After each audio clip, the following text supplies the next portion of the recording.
reliability and service delivery.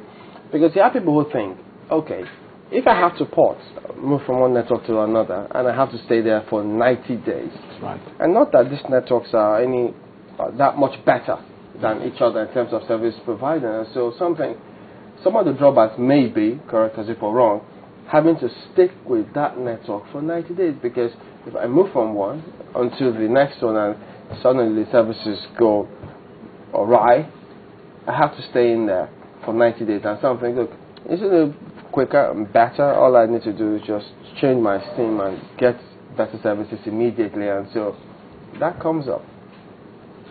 Well, I think that's a good question. But then, when you change your SIM, you lose most of your contacts.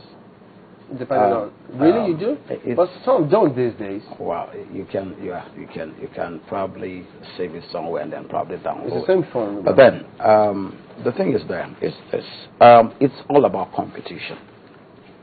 The current leadership of the commission, the commission headed by Dr. Eugene Chua, at the time that he resumed as the CEO of NCC, one of the areas where he laid emphasis on, where actually he wants to probably do a lot of work, is in the area of competition. It's because competition ultimately is for the good of the consumer. Now, where you are able to provide a platform for people to make informed choices, then of course there's added responsibility on the service providers to ensure that they are providing good quality service. I can tell you right away that the level of competition in the industry now has stepped up in the past few days. All kinds of carrots are being offered to consumers by way of value-added services that they can have on different platforms. Like I've always said on this platform, look, we are not pretending that the quality of service is what it should be. Neither are we also wishing away the challenges that have always been there. The challenges still remain. But of course, there have to be creative ways to deal with these challenges. And one of the ways a regulator can deal with challenges of quality of service in any service industry is to introduce competition. Come up with incentives, come up with interventions that will create competition that will also enable people to make choices. But while also providing compensation where need be. Yes. Now, you see, what is going to happen when the MNP takes off from Monday is that consumers are going to be very sensitive. In fact, it's going to be very, very inelastic, in the sense that consumers would be willing to switch networks at the slightest provocation. Very elastic, really. In the sense that, look, if I'm not getting good customer service, customer care, I call your customer care line and you keep me there for 10 minutes, nobody's talking to me, the quality of service is not improving, then I could decide to try other networks. And I know from point of knowledge that the number of networks actually have been doing a lot of work preparing for this imminent competition that is going to take off. Really, Nigerians are going to see the real deepening of competition as from Monday. And you think that there is enough rivalry in this particular sector as not to encourage the forming of another cabal? there is rivalry, I can tell you. There is a lot of that. Because that's another thing that could happen. You can see that from the adverts of the networks, from the way they're advertising. In fact, in the past 1 week, on the television and in the papers, all kinds of values are being offered. All kinds of carrots are being offered to the consumer. So what we expect to see is that there's going to be, the networks are going to be more responsive to consumer-related issues. Because the consumer really, right now, knows that he has the power in his hands. I can determine the network that I want to use. And Chamberlain, like you said, that look, I can get a SIM card. I can drop this SIM card I have and get another SIM card. And of course, if I have my contacts backed up, then I can have them on the same number. But the truth is this. If you call those contacts, because your number is not already saved on them, they wouldn't know it's Chamberlain calling. It depends.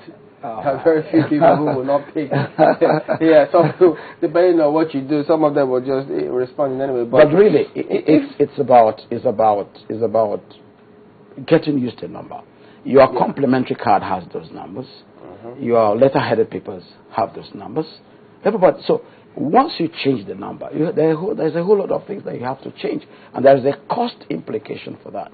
So rather than keep getting new SIMs, why don't you just switch your network provider?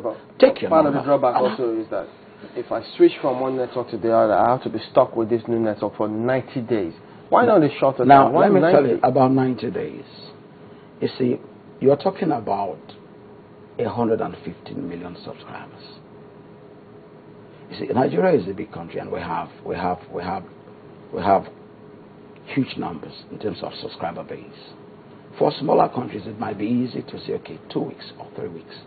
Now, a situation where you have, say, about 2 million people with port order request at the same time, how do you cope with it? So it means they don't have the capacity yet. No, it's not about capacity.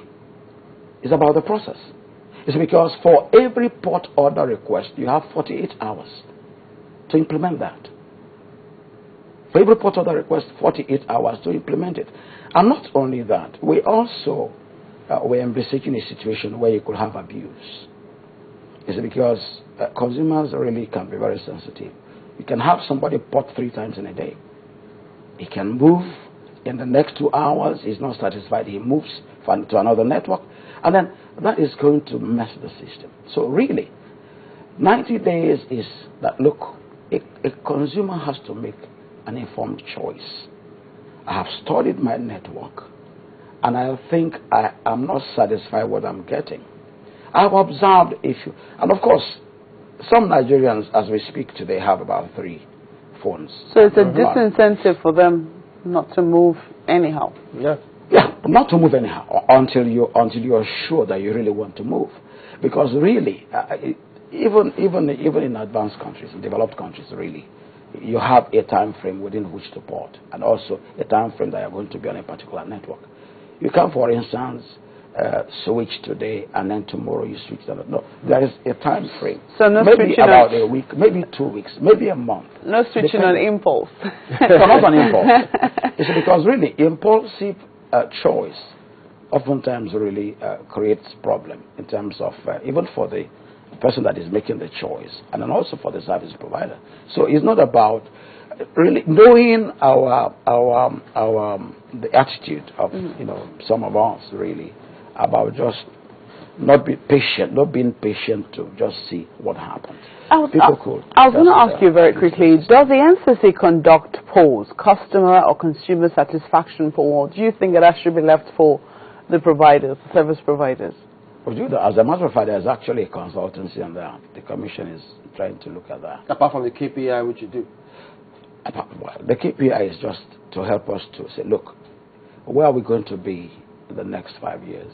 Now, also KPI in terms of quality of service. Yeah. Right? That is for measurement.